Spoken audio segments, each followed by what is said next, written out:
इनमें प्रत्येक कलाकृति में ऐसे रहस्य छिपे हैं जिन्हें शायद कभी पूरी तरह से समझा नहीं जा सकेगा, जिससे हमारे सामने यह प्रश्न उठता है कि मानव इतिहास का कितना हिस्सा अभी भी छिपा हुआ है। मिस्र में मिली इस मम्मी का मुंह ऐसा खुला है जैसे वो मरते वक्त चीखी हो। माना जाता है कि ये शाही परिवार से था, लेकिन मौत का कारण आज भी रहस्य है। सीटी स्कैन से पता चला कि इसका जबड़ा असामान्य रूप से खुला था। कुछ विशेषज्ञ इसे जहर यातना या गलत दफन से जोड़ते हैं। बताया जाता है कि ग्रीस में समुद्र के नीचे से मिला ये 2,000 साल पुराना यंत्र एक तरह का प्राचीन कंप्यूटर था। इसका इस्तेमाल ग्रहों की चाल और खगोलीय घटनाओं की गणना के लिए होता था। ये दिखाता है कि प्राचीन यूनान में विज्ञान कितना आगे था। डेनमार्क, जर्मनी और आयरलैंड के पीट बॉक्स में मिले ये 2,000 साल पुराने शव आज भी बाल, कपड़े और पेट की चीजों सहित सुरक्षित हैं। कहा जाता है कि ये शायद धार्मिक बलि में मारे गए थे। उदाहरण के लिए टॉलैंड मैन के गले पर निशान। 15वीं सदी की ये किताब एक अज्ञात भाषा में लिखी गई है। इसमें अजीब चित्र हैं, पौधे, तारे और नहाती हुई महिलाएं। अब तक कोई इसे पढ़ नहीं पाया है। कुछ इसे एक कोड मानते हैं तो कुछ सिर्फ एक बड़ा मजाक। क्रिस्टल खोपड़ियां जो पारदर्शी या रॉक क्रिस्टल से बनी है, लंबे समय से मायन या एज़टेक सभ्यता से जोड़ी जाती रही हैं। कुछ लोग इन्हें प्राचीन मेसो अमेरिकी सभ्यताओं की रहस्यमयी कलाकृतियां मानते हैं और इनके बारे में दावे करते हैं कि इनमें अलौकिक शक्तियां जैसे उपचार या मानसिक क्षमताएं बढ़ाने की शक्ति है। लेकिन वैज्ञानिक और पुरातात्विक अध्ययनों ने इनके प्राचीन होने के दावों को खारिज कर दिया है। दक्षिण अमेरिका की जिवारो जनजाति अपने दुश्मनों के सिर कोत्सांसा प्रक्रिया से छोटा करके रखती थी। ये शक्ति और बदला लेने का प्रतीक था। बाद में व्यापार के लिए न इन सभी खोजों में एक बात समान है। ये इतिहास के ऐसे टुकड़े हैं जो हमें चौंकाते हैं और सोचने पर मजबूर करते हैं कि प्राचीन दुनिया कितनी जटिल और रहस्यमयी थी। आज भी इनके पीछे कई सवाल अनसुलझे हैं। जमाने में अरब के विशाल सागर में एक रहस्यमयी जजीरा द्वीप छिपा हुआ था। इस द्वीप की कहानियां समुद्री लुटेरे और व्यापारी सबकी जुबान पर थीं। कहते थे कि इस द्वीप पर सोने का एक पहाड़ था जिसकी रक्षा करता था एक क्रूर जादूगर। प्लीज हमारे चैनल को लाइक और सब्सक्राइब जरूर कर ले।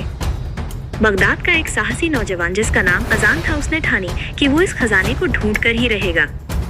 एक रात जब चांदनी बिखरी पड़ी कि अजान ने अपनी पुरानी नाव को समुद्र में उतारा और चल पड़ा उस रहस्यमयी जजीरे की तलाश में। हफ्तों की मशक्कत के बाद अजान उस द्वीप तक पहुंचा। वहां पहुंचते ही उसे खूबसूरती का आलम देखने को मिला।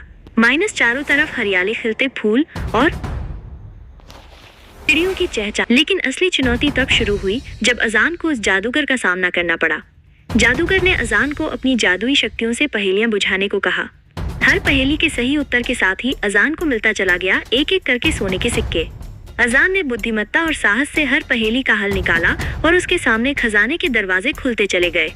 अंत में जादूगर ने उसे एक अंतिम चुनौती दी, वो थी हिम्मत की परीक्षा।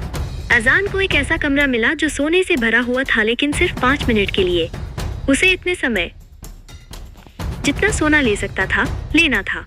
अजान ने लालच से दूर रहते हुए बस कुछ ही सोने की मुद्राएं उठाई और बाहर निकल गया। जादूगर की आखिरी बाधा पार करने पर जादूगर प्रसन्न हुआ और उसने अजान को उसकी ईमानदारी और साहस के लिए उसे और भी बहुमूल्य खजाने दिए। अजान उस द्वीप से न सिर्फ धन लेकर लौटा बल्कि जीवन की सीख और अनुभव भी ले उठा जो उसके लिए सोने से भी ज्यादा कीमती थे। वापस बगदाद पहुंचकर अजान ने अपने अनुभवों को साझा किया। उसकी कहानियों ने न केवल लोगों की जिज्ञासा बढ़ा दी। आप अभी तक चैनल को सब्सक्राइब नहीं किए हैं तो प्लीज हमारे चैनल को लाइक और सब्सक्राइब जरूर कर ले, बल्कि उन्हें जीवन की सीख भी दी। उसने लोगों को बताया कि खजाना हासिल करने से ज्यादा महत्वपूर्ण है उस यात्रा में जो कुछ सीखा और अनुभव किया जा सके। अजान ने जो सुने उसने समुदाय के भले के लिए खर्च किया। उसने एक लाइब्रेरी की स्थापना की जिसमें वो दुनिया भर की कहानियों और ज्ञान को संजोने लगा। इस लाइब्रेरी में वो बच्चों को पढ़ाता, उनकी कल्पना को नई उड़ान देता और उन्हें सिखाता कि कैसे ज्ञान ही असली खजाना है। लेकिन अजान का दिल अब भी समुद्री साहसिक कार्यों के लिए मचलता रहता। उसने और भी बहादुर यात्राएं की और नए जजीरों की खोज की। हर यात्रा पर वो नए रहस्यों को उजागर करता और उसके जीवन की रेतों से भी ज्यादा वर्षों बीत गए और अजान अब एक बुजुर्ग सलाहकार बन गया था। उसने अपने जीवन के अनुभवों को पुस्तक में सहेजा। इस पुस्तक में उसने खजाने की खोज, जादूगर से सीखे गए पाठ और उसकी यात्राओं के दौरान मिले अनूठे अनुभवों का विवरण दिया था। और जैसे ही अजान की कहानियां समय के साथ किंवदंतियों में बदलती गईं, उस रहस्यमय जजीरे की तलाश में निकल पड़ा एक नया साहसी नौजवान जिसने अजान की कहानियों से प्रेरणा ली थी। और इस प्रकार ज्ञान का खजाना, साहस के किस्से और सागर की तलाश सदियों तक चलती रही है, नई पीढ़ी के साथ आगे बढ़ती रही। ये कहानी अच्छी लगी है तो प्लीज हमारे चैनल को लाइक और सब्सक्राइब और शेयर जरूर कर ले। जय श्री राम जरूर लिखे।